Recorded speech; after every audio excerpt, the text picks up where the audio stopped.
नमस्कार, मैं हूं आपका अपना कलाकार विनोद रामचंद्र सुतार। अब जाके मैं कई दिनों बाद आप सबके लिए एक नया हिंदी वीडियो लेकर आया हूं। जी हाँ, शायद ही कुछ लोग जानते हैं कि मेरे इस YouTube चैनल पे हिंदी और मराठी ऐसी दोनों भाषा में वीडियोस बनते हैं और किसी पर्टिकुलर एक ही टाइप के वीडियोस मैं नहीं बनाता।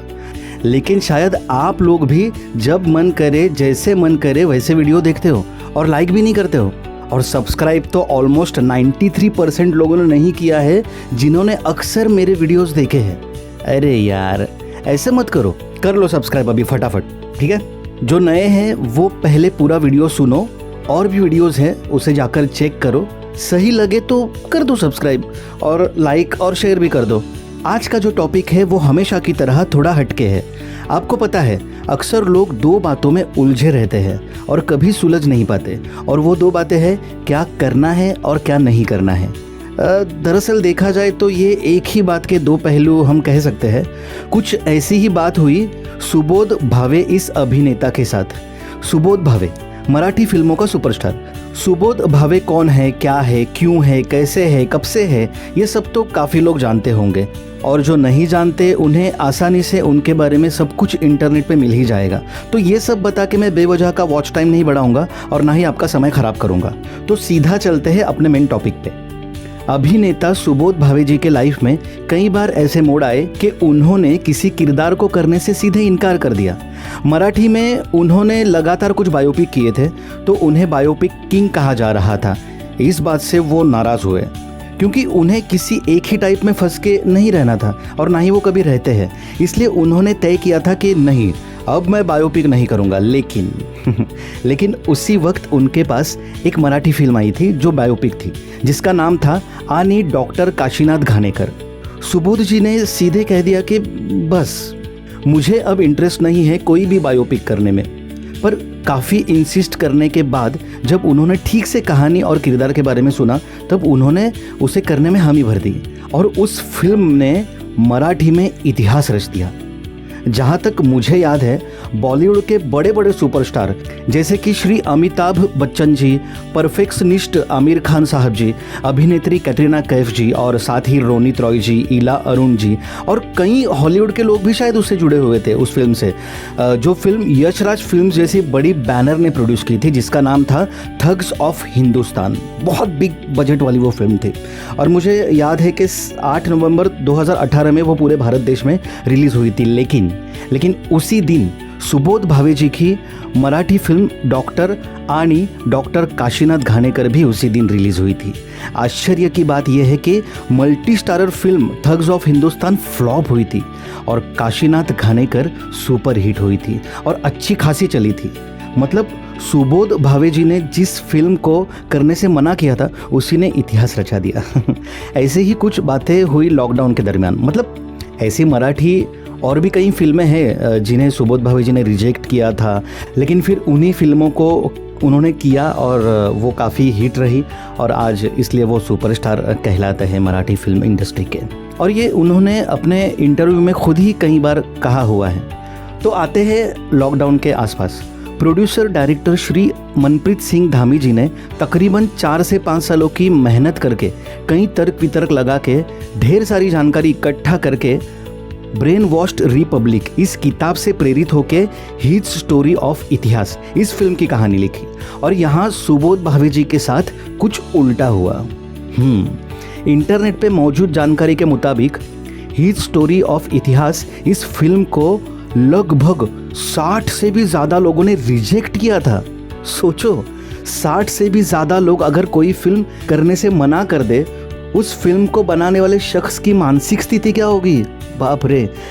मेरी खुद की लिखी हुई एक फिल्म, बेहतरीन फिल्म है एक्चुअली, वो 5 सालों से पड़ी हुई है। स्ट्रगल करना उसके लिए। कोई प्रोड्यूसर है क्या, बताओ यार। मतलब अगर कोई प्रोड्यूसर या कोई मेरा ये वीडियो सुन रहा है जिसको अच्छी मराठी फिल्म करनी है, तो मुझे कांटेक्ट करे। सॉरी, टॉपिक भटक रहा है। तो हिज स्टोरी ऑफ इतिहास को 60 से भी अधिक लोगों ने रिजेक्ट करने के बाद मनप्रीत सिंह धामी जी ने सुबोध भावे जी से पूछा, तो तुरंत सुबोध जी बोले चलो करते हैं।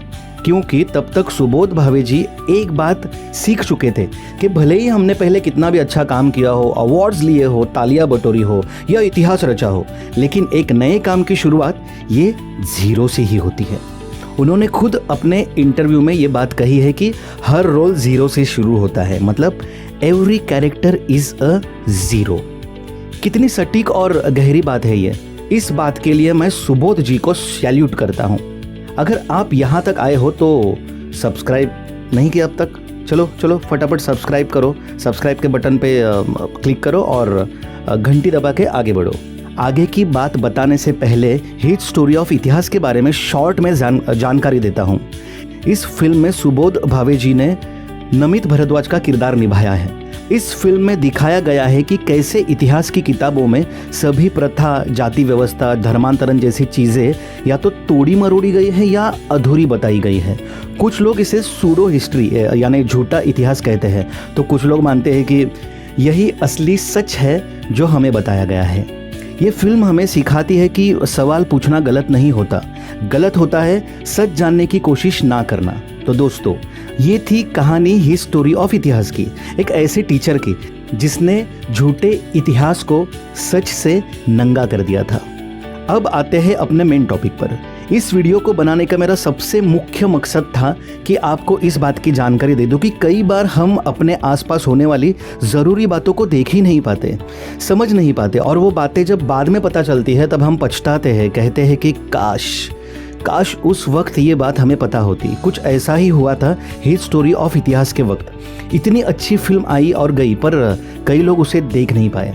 देखो, सुबोध भावे जी एक मंझे हुए और समझदार अभिनेता है। मैं उनको पर्सनली अच्छे से जानता हूँ। फिलहाल वो जिस मोड़ पे है, जिस मुकाम पे है, वो कोई भी काम बेवजह यूं ही नहीं करेंगे। उन्होंने एक बात सीख ली है कि 60 से ज़्यादा लोगों से अगर कोई फिल्म रिजेक्ट हुई है, मतलब वो फिल्म सिर्फ उनके लिए ही बनी थी। और फिल्म बनाने के बाद लोगों ने, और मनप्रीत सिंह धामी जी ने भी ये बात कह दी थी कि ये किरदार सुबोध भावे जी के लिए ही था, उनसे बेहतर शायद ही कोई करता।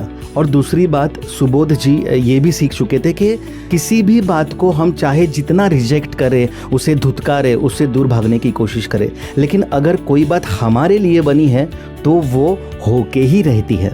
जैसे कि मैंने आपको आनी डॉक्टर काशीनाथ घानेकर का एग्जाम्पल दिया, वैसे ही अब 18 जुलाई 2025 को एक और बेहतरीन हिंदी फिल्म रिलीज होने जा रही है जिसका नाम है संत तुकाराम। इस फिल्म को बनाने वाले आदित्य ओम जी ने भी यही बात कही कि कोई बॉलीवुड सुपरस्टार या कोई दूसरा आर्टिस्ट शायद ही इसे कर पाता। शायद आदित्य ओम जी ने कोशिश भी की है कई लोगों को अप्रोच करने की, लेकिन फिर घूम फिर कर ये किरदार सुबोध भावे जी के पास आया। हैरान करने वाली बात यह है कि सुबोध जी के एक्टिंग करियर की शुरुआत भी संत तुकाराम जी से ही हुई थी शायद। देखो, कहने के लिए तो बहुत कुछ है सुबोध भावे जी के बारे में, वो अगर मैं कहूँगा तो ये वीडियो बहुत बड़ी हो जाएगी, मतलब पिक्चर नहीं बल्कि वेब सीरीज़ बन जाएगी, इतनी बड़ी हो जाएगी। तो इसलिए मैं बस इतना कहना चाहता हूँ कि इस बार सुबोध भावे जी को और फिल्म मेकर आदित्य ओम जी को सपोर्ट करो। उनके साथ जुड़े हुए सभी लोगों ने अच्छा काम किया है, कर रहे हैं, ईमानदारी से मेहनत कर रहे हैं।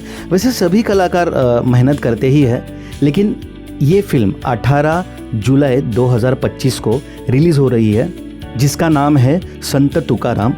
प्लीज़ अपने नज़दीकी सिनेमा गृह में जाके इसे ज़रूर देखें, और मेरा वीडियो अगर अच्छा लगा हो तो लाइक करें, सब्सक्राइब करें और शेयर ज़रूर करें। फिर मिलेंगे किसी नए वीडियो में किसी नए टॉपिक के साथ। तब तक के लिए जय हिंद, जय महाराष्ट्र।